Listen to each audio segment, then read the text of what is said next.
En marge des travaux de la 72e Assemblée générale de l'ONU, le président du Faso a pris part à une rencontre sur les inégalités de revenus en Afrique subsaharienne.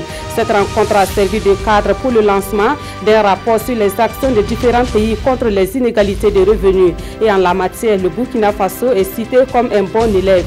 Le séjour du chef de l'État est aussi marqué par des audiences avec diverses personnalités. Des précisions dès le début de ce journal. La Banque mondiale offre 30 milliards de francs CFA à l'État burkinabé. Cette somme servira au financement de la phase additionnelle du programme d'appui aux collectivités territoriales. La signature de l'accord de financement est intervenue ce vendredi entre les deux parties. Depuis quelques jours, des coupures intempestives d'électricité sont constatées dans la ville de Ouagadougou. Une situation engendrée par des travaux d'interconnexion en cours à la centrale des Atouli. Le premier responsable de la nationale de l'électricité y était ce jour même pour voir la possibilité de soulager les consommateurs.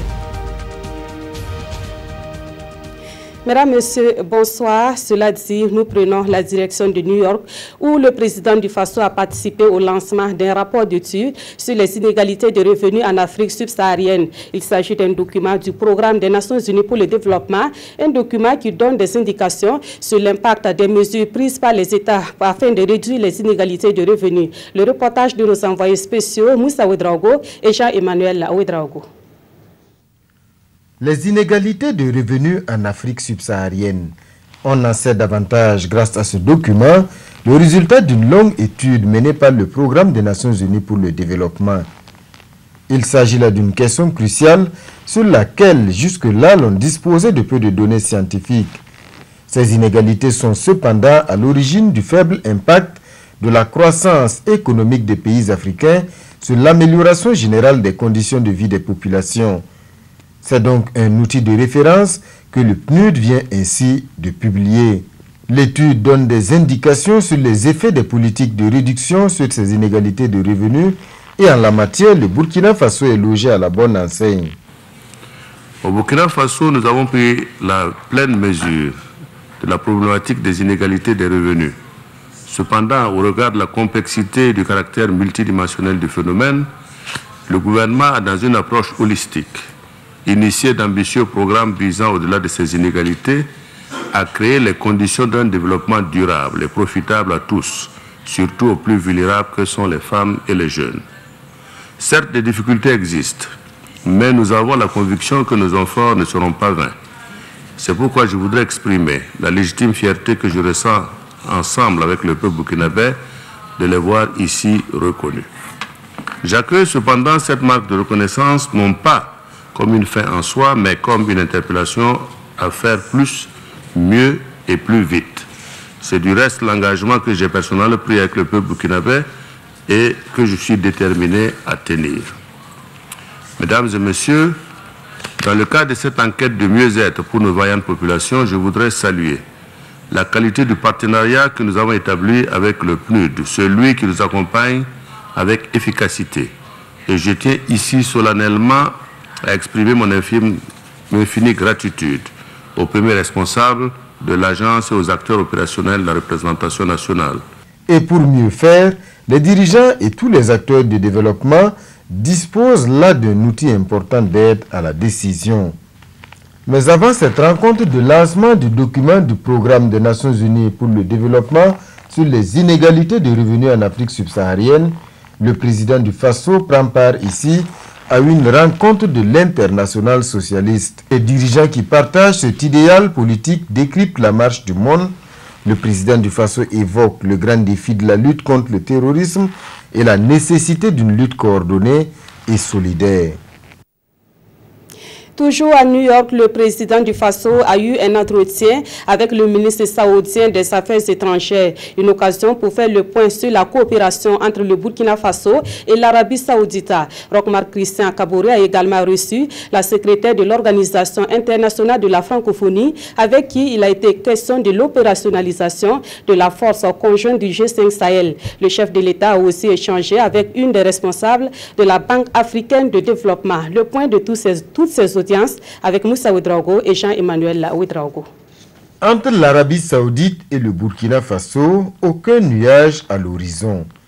À cette entrevue entre le ministre des Affaires étrangères saoudien et le président du Faso, il est question du renforcement de l'axe Ouagadougou-Riyad. I was honored to meet with His Excellency the President of Burkina Faso. Vous savez que le Burkina Faso et l'Arabie Saoudite entretiennent des relations de coopération. Nous avons des relations stratégiques dans le domaine économique, pour le développement économique, dans la lutte contre le terrorisme. Et nous avons également fait le point sur la situation dans la région. Nous avons également évoqué les questions bilatérales et les partenariats. Et en résumé, je peux dire que nous avons eu des discussions fructueuses et c'était un honneur pour moi d'être reçu par le président du Faso. It's a very productive and fruitful conversation and it was an honor to see the president again. La secrétaire générale de l'Organisation internationale de la francophonie, elle, vient parler lutte contre le terrorisme avec le président du Faso. L'OIF soutient pleinement l'initiative du G5 Sahel et compte jouer sa partition dans le plaidoyer pour son opérationnalisation. Moi, je pense que nous avons tout lieu d'espérer parce que le plaidoyer est fort, tout indique que vraiment il faut absolument que l'on fasse aboutir de manière opérationnelle et le plus rapidement possible cette force. Il faut savoir aussi que l'OIF de son côté amène tout un dispositif pour soutenir les centres de veille, les centres de cueillette de données et de renseignements, les centres d'analyse qui sont émergents dans les pays du G5 Sahel, pour créer aussi une ligne de cohésion, un fil aussi de mutualisation, de mise en partage et de coordination. Et ça, ce sont des dispositifs qui sont aussi extrêmement importants et c'est l'appui technique qu'apporte l'OIF. Avec la directrice genre et société civile de la Banque africaine de développement, il est plutôt question d'autonomisation de la femme. La BAD nourrit de grandes ambitions. La grosse priorité et la grande force de la banque se situera au niveau de l'autonomisation économique des femmes. Donc nous allons travailler, nous avons ce grand projet qui s'appelle la FAWA, dont notre président Adesina a beaucoup parlé. Et il s'agit avant tout d'établir des nouvelles lignes de crédit accessibles aux femmes entrepreneurs. Mais plus loin que les lignes de crédit, on doit aussi s'assurer du renforcement des capacités des femmes, afin qu'elles se sentent prêtes et équipées pour amener des projets qui seront porteurs et qui pourront recevoir des investissements. La directrice genre et société civile de la BAD salue les initiatives déjà prises au Burkina Faso en faveur de l'épanouissement de la femme. Autre point de l'actualité, nous revenons au Burkina Faso, à Bobo-Dioulasso.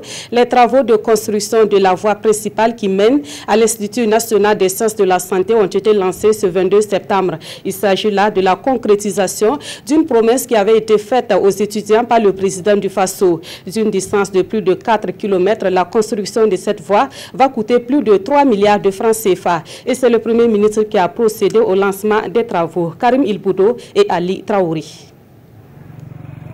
C'est un calvaire pour les étudiants et autres usagers qui empruntent cette voie pour accéder à l'INSA ou à ses environs. Ce tronçon sera bitumé bientôt et c'est le Premier ministre qui donne le tour. Cette voie est une promesse du président du Faso, son Excellence M. Rochma Christian Kaboré, qui avait promis de la bitumer. Et cela pour faciliter l'accès à l'université, à l'Institut national de la santé publique. C'était une promesse qu'il avait faite et aujourd'hui, nous venons pour concrétiser cette promesse-là. D'une longueur de 4,3 km, cette voie part de la route menant à Nassau, près de la clôture de l'aéroport, jusqu'à l'Institut des sciences de la santé. Elle sera réalisée dans un délai de 10 mois par le groupement d'entreprises SEG-NABTP sous la houlette du ministère en charge des infrastructures, à hauteur de plus de 3 milliards de francs CFA. Cette route sera aménagée en enduit bicouche sur une largeur de 10 mètres. Habituellement, nos routes, c'est 7 mètres. Nous allons faire cette route sur 10 mètres, avec des accostements de 1,50 m. Et les voiries intérieures, donc à l'intérieur de l'INSA, seront aménagées en enduit superficiel bicouche sur 7 mètres de largeur. Et l'exécution de ces travaux nécessitera également la mise en œuvre de 12 400 mètres linéaires de caniveaux. En termes de délai, on va respecter les délais parce qu'on a l'habitude de ces genres de travaux et on en fait plusieurs types de ce type de travaux. En termes de délai, on va rentrer dans les délais. Au parloir, les différents intervenants n'ont pas manqué de saluer cette initiative. Cependant, ils estiment que des efforts restent à faire.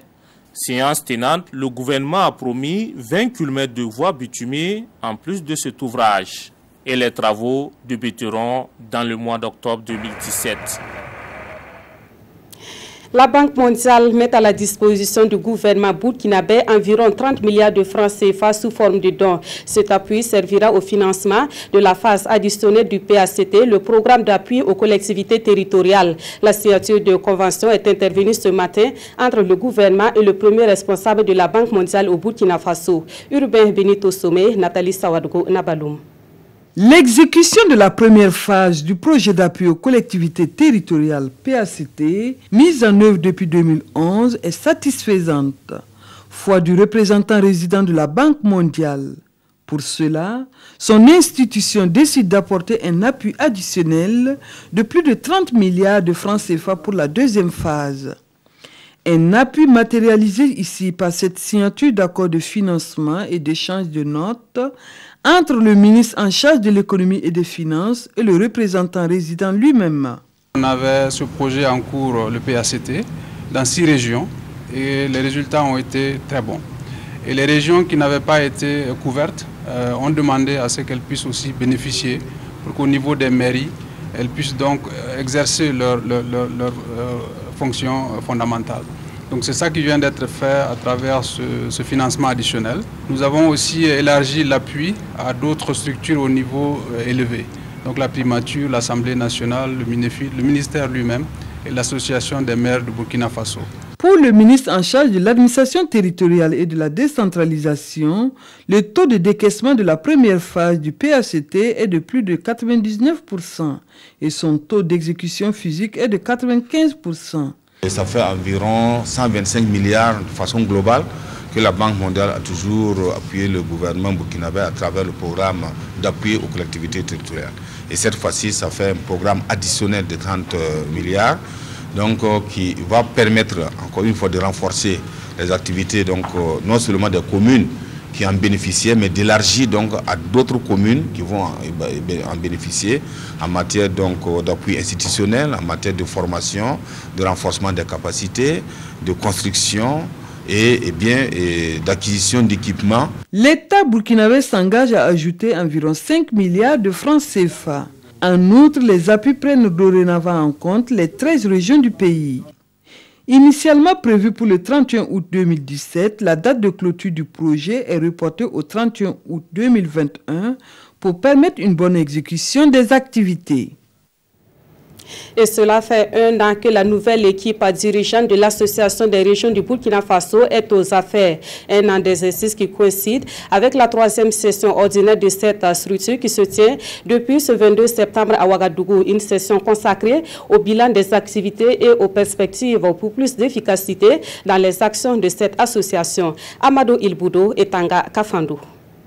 C'est une halte après 1 an de fonctionnement à l'Association des régions du Burkina Faso. Une halte pour mesurer les chemins parcourus avant de se projeter dans l'avenir. C'est également au cours de la 3e session ordinaire de l'association. Nous tirons déjà une très grande satisfaction parce que, en relation avec notre feuille de route, la visibilité, parce que vous savez que les régions, sinon les conseils régionaux n'étaient pas du tout connus. Et nous nous rendons compte qu'après 1 an d'activité, en tout cas une certaine visibilité.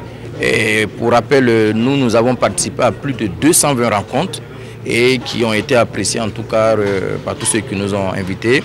Également, nous avons participé à l'Association internationale des régions francophones où il y a eu en tout cas une représentation très remarquée du Burkina Faso. Et l'avenir à l'Association des régions du Burkina, c'est entre autres l'accroissement de la visibilité de la structure et l'accompagnement des régions dans l'élaboration et le financement de leurs plans de développement. Une vision qui bénéficie du soutien de l'Union européenne qui d'ores et déjà offre un véhicule à l'association. Ce véhicule a été remis dans le cadre de la subvention du projet d'appui à la RBF pour la consolidation de la décentralisation au niveau régional. Cet accompagnement est matérialisé au travers d'une subvention qui va permettre effectivement d'accroître la visibilité, la représentativité, le plaidoyer et les activités de la RBF en faveur des régions du Burkina Faso. Créée en 2007, l'Association des régions du Burkina a pour objectif de contribuer à la promotion du développement des régions, à l'enracinement de la culture démocratique au niveau local et au renforcement de la décentralisation.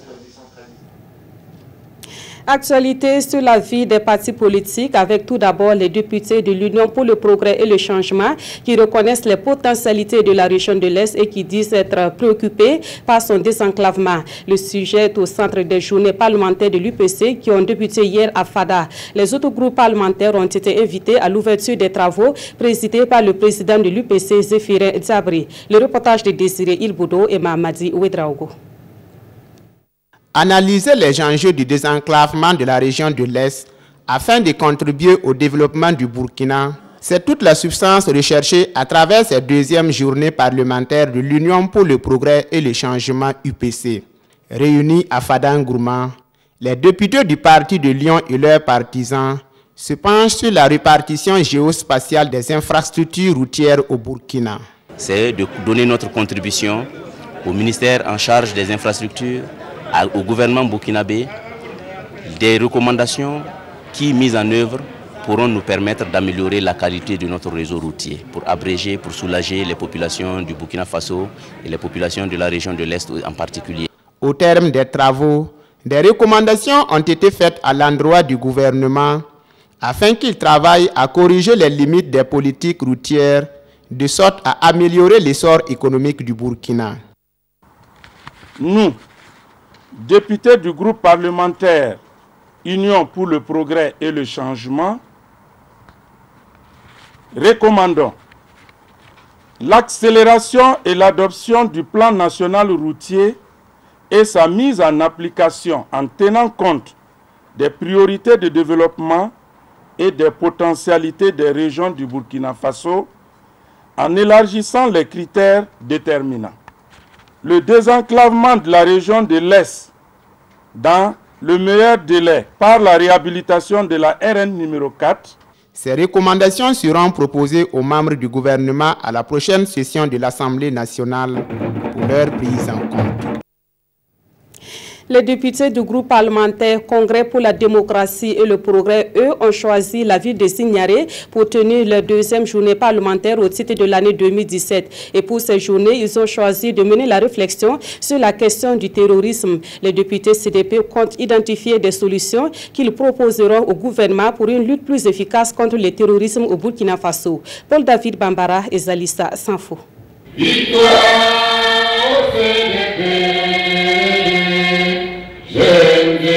C'est là le début des deuxièmes journées parlementaires 2017 du groupe CDP, le Congrès pour la démocratie et le progrès. Au cœur de ces journées parlementaires, le terrorisme. Quelles sont ses causes et surtout quelles solutions proposer? Les députés du groupe CDP veulent apporter des réponses pour bouter ce fléau hors des frontières du Burkina Faso et faire en sorte que le pays des hommes intègres devienne une oasis de paix. Nous pensons pouvoir ressortir des recommandations que nous allons adresser au gouvernement pour application. Le problème du terrorisme, c'est pas adressé à une seule personne, c'est adressé à toute la nation. En décidant de se pencher sur sa contribution dans la lutte contre le terrorisme violent, le groupe CDP démontrait par là son attachement à la sauvegarde de l'intégrité du territoire et à la paix sociale. C'est ici à Zignaré que les réflexions se mènent. Un choix purement politique. C'est pour réitérer en tout cas notre attachement à notre fondateur et encourager aussi nos militants à redoubler d'efforts, puisque un parti politique, c'est la conquête du pouvoir. Nous l'avons perdu et nous allons œuvrer aussi pour reconquérir notre pouvoir. Convaincu que c'est par une synergie d'action que le Burkina Faso vaincra le terrorisme, d'autres groupes parlementaires ont été associés à la réflexion. Chacun devant apporter ses idées pour que plus jamais au Burkina Faso, on ne parle d'attaque terroriste. Autre point de l'actualité, on en sait un peu plus sur les raisons des coupures d'électricité devenues fréquentes ces derniers jours dans la capitale burkinabé. Ces coupures sont dues à des travaux réalisés dans le cadre du projet d'interconnexion Bolgatanga-Ouagadougou. Ces travaux se mènent à la centrale de Saktouli et cet après-midi, le directeur général de la Sonabel y était pour encourager les agents et voir la possibilité de soulager un tant soit peu les consommateurs. Césaire Carrefour et Mounira Akeri. Perchés à une cinquantaine de mètres de haut, ces agents confectionnent le tout dernier pylône de l'interconnexion Bolgatanga-Ouagadougou. Ce projet est à sa phase finale et la jonction entre l'ancienne et la nouvelle installation n'est pas sans danger. Les agents sont souvent obligés de couper l'électricité pour procéder à des travaux de raccordement. Sur le site de Zaktouli, le directeur général de la Sonabel tente de trouver la formule pour soulager la population. À l'époque, nous avions communiqué pour informer la clientèle que pendant toute cette période, il risquait d'avoir des perturbations. Nous avions déjà discuté ensemble pour voir quelles dispositions prendre. Et je suis revenu pour voir avec eux qu'est-ce qu'on peut faire pour encore améliorer davantage, pour éviter ces coupures-là qui perturbent beaucoup la fourniture de l'électricité à la clientèle. À des degrés différents, ces coupures intempestives d'électricité dans la capitale peuvent s'étendre jusqu'en décembre prochain, date prévue pour la fin des travaux. Le directeur général de la Sonabel appelle la population à plus de patience car selon lui, le bout du tunnel est proche. De maintenant jusqu'en décembre, il y aura des phases critiques pareilles, mais ce n'est pas de façon permanente. Il y aura des moments où on pourra travailler sans perturber. Par la suite, lorsqu'on va mettre la ligne en service, il y aura une période d'essai. Pendant cette période, il y a ce qu'on appelle les maladies de jeunesse. Et on va corriger ces maladies, on va soigner ces maladies pour que le système maintenant puisse fonctionner. Nous ne pouvons que vraiment présenter nos excuses à la clientèle par rapport à cette situation qui les perturbe, nous le savons bien, et qui est indépendante de notre volonté. Et les rassurer que nous allons travailler à améliorer cette situation. À terme, l'interconnexion Bolgatanga-Ouagadougou doit permettre d'importer 100 MW du Ghana. C'est dire qu'à partir de janvier 2018, sauf cas de panne, les innombrables délestages deviendront un mauvais souvenir pour les Ouagalais, foi du directeur général de la Sonabel. En actualité, dans le secteur de la santé, nous parlons de la visite médicale, un moyen de protection du travailleur contre les maladies et risques professionnels. Comment susciter un meilleur engouement pour la visite médicale périodique chez les travailleurs du secteur privé? Pour répondre à cette interrogation, l'Office de santé des travailleurs et ses partenaires mènent la réflexion à travers un atelier débuté ce matin à Ouagadougou. Pawadrogo Jean Songo et Mariam Daou. 12%. C'est le taux de participation des travailleurs du secteur public à la visite médicale périodique. Pour l'OST, l'Office de santé des travailleurs, il faut changer la donne. Et il est question ici, avec les directions des ressources humaines, des ministères et institutions, de mener la réflexion. Depuis 2012, le taux de participation des agents publics de l'État à cette activité baisse de façon exponentielle.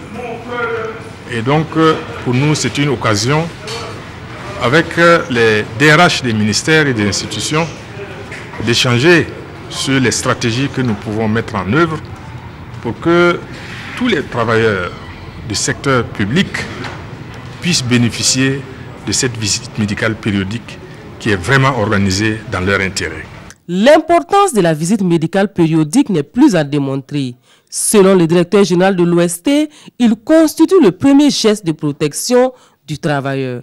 Ce que nous faisons comme minimum est une base de prévention essentielle pour la santé des travailleurs, car au cours de cette visite, ce contact-là, nous sommes à mesure de dire à chaque salarié, par rapport au diabète, à l'hypertension artérielle, aux problèmes rénaux, nous sommes à mesure d'informer chacun pour que la prise en charge soit précoce. Il est attendu de cet atelier un document qui devrait servir de guide pour une meilleure mobilisation des agents publics de l'État à la visite médicale périodique et également pour un plaidoyer afin d'augmenter les ressources financières pour améliorer le contenu de la visite médicale au Burkina Faso. Et puis du 12 au 14 octobre prochain se tiendra à Abidjan, en Côte d'Ivoire, le premier salon de la pharmacie en Afrique. Nous en parlons avec l'invitée de ce journal, Madame Linda Kaboré. Elle est la présidente du comité d'organisation de cet événement. Bonsoir, Madame. Bonsoir. Alors, on sait que c'est une première en Afrique. Pourquoi avoir initié un salon sur la pharmacie? Merci beaucoup de me recevoir aujourd'hui.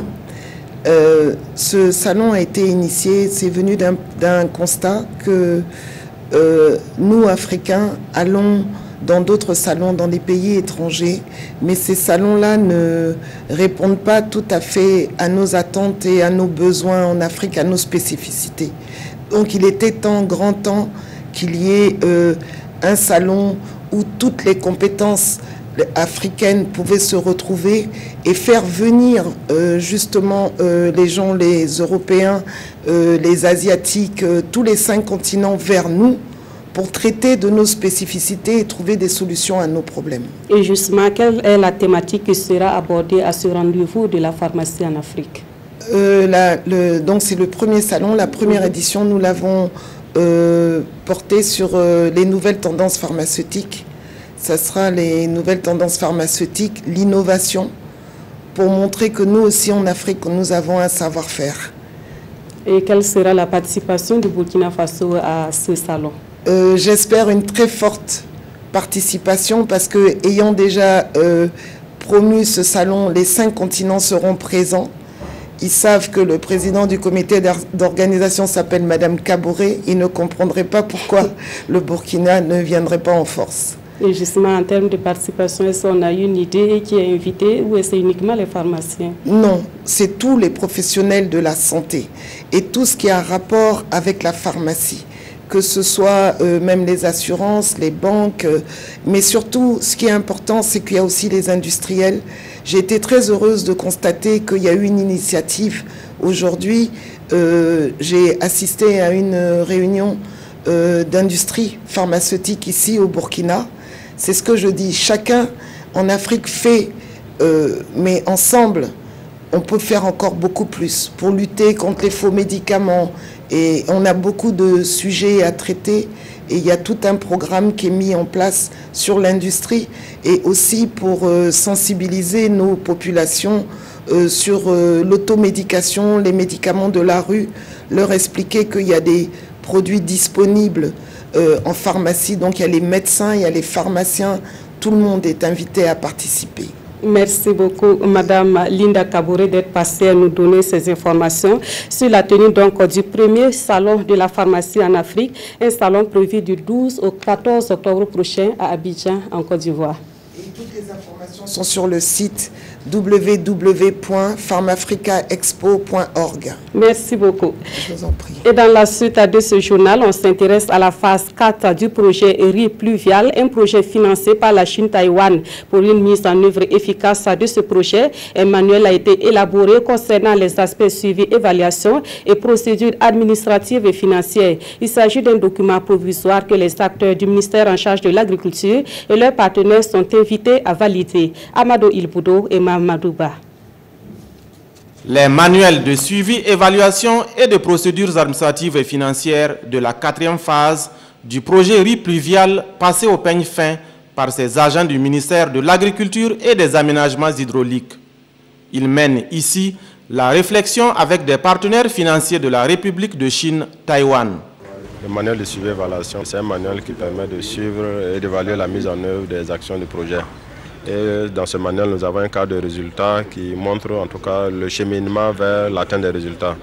Mais il y a aussi un système d'information qui est mis en place par rapport donc à l'ensemble des parties prenantes qui mettent en œuvre le projet.